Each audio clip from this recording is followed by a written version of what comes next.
We provide you the platform to turn your dreams into reality. Give wings to your aspirations with KR Mangalam University. BJP के वरिष्ठ नेता मुख्तार अब्बास नकवी जी से बात करते हैं। नकवी सर, स्वागत है न्यूज़ नेशन में आपका। सांसदों का डेलीगेशन विदेश जाएगा, पाकिस्तान के झूठ को बेनकाब करेगा, लेकिन टीएमसी ने अपने सांसद के नाम को विड्रॉ कर लिया, यूसुफ पठान को रोक दिया जाने से। देखिए, कुछ लोग जो है वो देश की जीत पर दुर्भावना का गीत गाने का जो उनका दोषपूर्ण दस्तूर है उसे उन्हें दुरुस्त करना चाहिए। देश की हर जीत पर दुर्भावना का गीत गाने का जो उनका दोषपूर्ण दस्तूर है वो अगर दुरुस्त नहीं करेंगे तो जनता उनको दुरुस्त कर रही है, क्योंकि आदत हो गई है कुछ लोगों की कंट्री की विक्ट्री पर कन्फ्यूज़न की मिस्ट्री खड़ी करो। आज जो है वो कश्मीर से लेकर कन्याकुमारी तक, कच्छ से लेकर कटक तक अगर पूरे देश में देखें तो हमारे सेना के शौर्य पराक्रम को पूरा देश नतमस्तक होकर के सलाम कर रहा है। हमारी सेनाओं ने दहशतगर्द दरिंदों की दरिंदगी को जिस तरह से धुआंधार तरीके से धूल धूसरित किया है और उसकी धुनाई की है, तो निश्चित तौर से ये आतंकवाद के खिलाफ एक बड़ी जीत है। और इसी का परिणाम है कि जहाँ देश का सेना पर और मोदी जी पर भरपूर भरोसा है, वहीं दुश्मनों का भय दिखाई पड़ रहा है।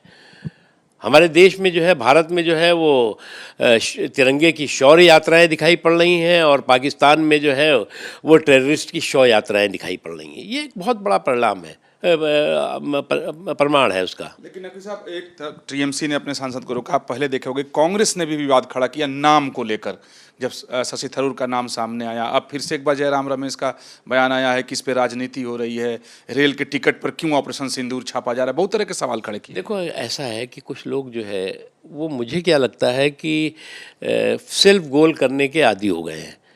जब ये सरकार में थे तो हिट विकेट हो रहे थे, अब विपक्ष में आकर के नो बॉल कर रहे हैं। चाहे हिट विकेट रही हो, चाहे नो बॉल रहा हो, इनका बंटाधार कर रही है। पाकिस्तान में देखा गया है कि जो आतंकवादी है उनको पाकिस्तानी झंडे में लपेट कर उनका जनाजा निकाला जा रहा है। इसीलिए तो हमने कहा कि भारत में अगर आप देखें तो तिरंगे की शौर्य यात्राएं दिखाई पड़ रही हैं और पाकिस्तान में टेररिस्ट की शौर्य यात्राएं, और उन शौर्य यात्राओं पे भी पाकिस्तान के हुक्मरां कंधे लगा रहे हैं। तो ये बहुत बड़ा फ़र्क है।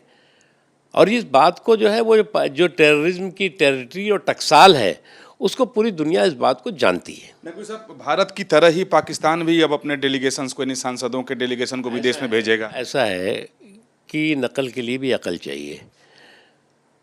उनको वो क्या बताएंगे कि हमारी जो टेररिज्म की टेरिटरी और टकसाल है, वहाँ पर जो है वो हम टेररिज्म नहीं, नेशनलिस्ट पैदा कर रहे हैं। हमारी जो आतंकवाद की फैक्ट्री है उसमें हम अमन का फर्टिलाइज़र पैदा कर रहे हैं। क्या बताने जा रहे हैं? एक अंतिम सवाल, जयराम रमेश ने सीधा आरोप लगाया है कि इस पूरे मामले पर, यानी ऑपरेशन सिंदूर पर, सत्ता पक्ष राजनीति कर रही है। टिकट पर क्यों छापा गया ऑपरेशन सिंदूर का, ये सब सवाल खड़े किए उन्होंने। मुझे क्या दिखाई पड़ रहा है कि कुछ लोग जो है वो एक आदी बन गए हैं कि कैसे जो है वो रंग में भंग डालो, कैसे जो है वो देश के जो मूड और माहौल है उसमें जो है वो कन्फ्यूज़न का तड़का लगाओ, लेकिन उनको इसमें सफलता नहीं मिलेगी। बहुत धन्यवाद बात करने के लिए। सहयोगी जयराम यादव के साथ विकास चंद्र, न्यूज़ नेशन, दिल्ली।